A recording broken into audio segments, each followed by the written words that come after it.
അന്താരാഷ്ട്ര വനിതാ ദിനത്തിന്റെ ഭാഗമായി Parappanangadi government special teachers training centre സ്ത്രീകളും തൊഴിലിടവും എന്ന വിഷയത്തിൽ സെമിനാർ സംഘടിപ്പിച്ചു.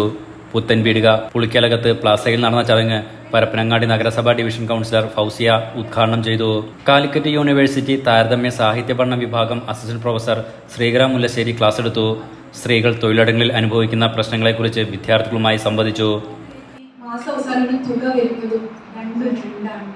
നമുക്ക് ആ സാമ്പത്തിക സ്വാതന്ത്ര്യം നേടിയെടുക്കുന്നതിൽ കൂടെയാണ്.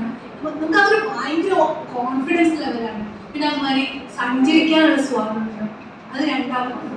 നമുക്ക് എവിടെ പോവാനും ഒരാളുടെ ഡിപ്പെൻഡൻസി വേണം. ഡ്രൈവിംഗ് പഠിച്ചു കഴിഞ്ഞാൽ ഏറ്റവും മനോഹരം. എന്താണ്, ഒരു സ്കൂട്ടറിൽ പഠിച്ചു കഴിഞ്ഞാൽ നമുക്ക് എന്ത് ചെയ്യാൻ പറ്റും? ആഗ്രഹിക്കുന്ന സ്ഥലത്ത് എത്തിച്ചേരാൻ പറ്റും. കയ്യിൽ പണം ഉണ്ടെങ്കിൽ ആഗ്രഹിക്കുന്ന വാങ്ങിക്കാൻ പറ്റും. അങ്ങനെ സാമ്പത്തിക സ്വാതന്ത്ര്യം എന്നുള്ളത് കുടുംബത്തിലെ ഒരു നിർണായക ശക്തിയാണ്. സെന്റർ കോർഡിനേറ്റർ ടി ജിഷ സ്വാഗതം പറഞ്ഞ ചടങ്ങിൽ അധ്യാപികമാരായ പി ഹംസിറ, കെ തുളസി എന്നിവർ സംസാരിച്ചു. അധ്യാപിക ടി രജിത നന്ദി പറഞ്ഞു.